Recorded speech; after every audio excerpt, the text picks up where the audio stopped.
Hi, friends. I'm your global neighbor. Today it's a Sunday, so it's a weekend, obviously. And I'm going to talk about project management today. And the reason is I'm starting a new series called Weekends and Mistake.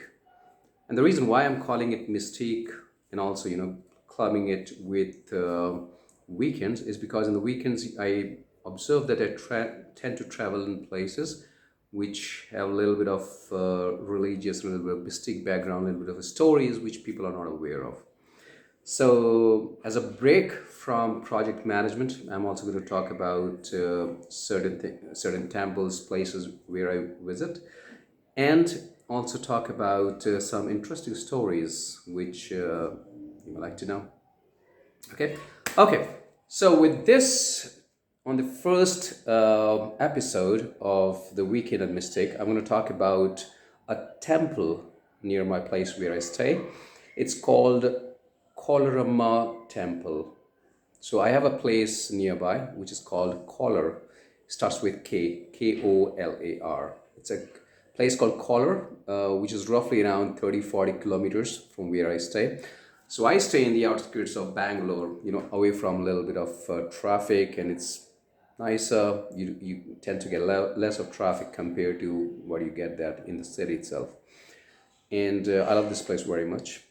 And the color place is, as I said, it's not too far from my place. Now, I happened to do a little bit of research before visiting that place. It's called Kolarama Temple. So the place itself, Kolar, was derived from this temple called Kolarama. So Kolarama became Kolar. So I thought it would be interesting to go and see what is exciting about this temple. I read a couple of reviews. There are a few things I learned, while Googling. You can also do so. Those who are not in Bangalore, who are, overseas, some of my global friends, if you want to just Google it, you'll come to know what this temple or the place is all about. It's one of the main temple of Kolar. In case if you're not able to get the spellings, if you just look out for Kolar, you would be able to find it's one of the main temple in this place. What's exciting about this place? Well, obviously, any place where you worship God is a special in itself, isn't it? Those who believe in God, it's always special when you go to a place where you tend to worship God. Now, obviously, it belongs to Hindu religion, so I'm not sure if others are aware of that or not, but Hindus are very much aware of it, that in Hinduism there are millions of gods and goddesses. And when I first heard the name Kolarama, even I was not very sure, which goddess we're talking about. So this weekend I went out with my family. It took me almost 1.5 hours to reach Kolarama temple.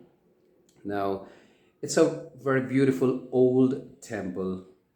It's roughly around more than 1,000 years old, and it was built by one of the older kingdoms in southern India called Cholas. If you want to read about Cholas, probably that's something that you can read. You may be interested, you may not be interested, but they are the ones who actually built this temple, Kolarama temple. And subsequently, there are stories that many rulers after that also they used to visit this place, and this was one of the favorite temples to go and take their blessing and take the blessing of Kolarama temple.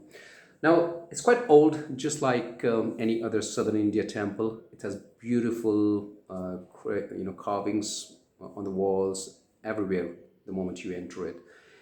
It's not too huge, but it's very neat, nice, to go to. It's centrally located in Kolar. From my place where I stay, it's roughly around 60, 70 kilometers. And since I took one and a half hours, so which means I don't drive too fast, isn't it? Okay, anyways, coming back to the topic. Now, few facts, or rather few points to note over here is now Kolarama temple as I said, belongs to the presiding goddess of Kolaramma, and she is nonetheless, she is goddess Parvati. And I'm not sure, those who are Hindus, they would know that in Hinduism we have Trinity. We have God Vishnu, the creator. Then we have God Brahma. Then we also have God Shiva, who is the destroyer. And goddess Parvati is wife of God Shiva. And Kolarama is actually goddess Parvati. So she has been, she's worked over there. And, and there's also one more goddess in the temple when you go. I was not aware of it after I came back and I came out.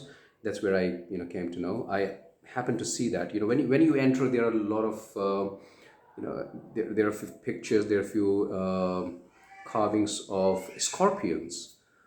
And I was like, no, I haven't seen a temple where you get this carvings of scorpions and all those. And so there is another goddess who is worshipped in the temple called Chilama. That will be difficult to pronounce, but she is called Chilama. Okay, so that goddess is basically the goddess of scorpion bites, in the sense that if there's anyone who is worshipping Chilama regularly, then if no, it's believed that if a scorpion bites that person will not suffer, because he's he's worshipping goddess Chilama. So that's one of the interesting things which I came to know over there. So I would suggest that if you live nearby or you happen to visit Bangalore some point of time, no harm in going to Kolarama temple. It's worth a visit, definitely, but don't expect too much from it. One thing which comes out really good are the carvings and all. Those are the temple is made of granites, those rocks, and the architecture itself is beautiful to look at. I enjoyed it, trust me. So there was another temple nearby, which is called Someshwara temple. Probably I'll talk about Sri Someshwara in my next video, not right now. I was talking, the scope of this video was talking more about goddess Kolaramma and Kolaramma temple, from which the name Kolar derived. Yeah. Okay. All right. So with this, I will call it a day. Thank you. Stay safe until we meet next time. Yeah. Please do subscribe to the channel. Very important. Yeah. Okay. Probably we'll meet next time with another story of Sri Someshwara temple, and also I will keep on working on the project management side of it and bringing you some of the learnings and some of the knowledge which I gained over the period of time. Yeah. Take care. Ciao.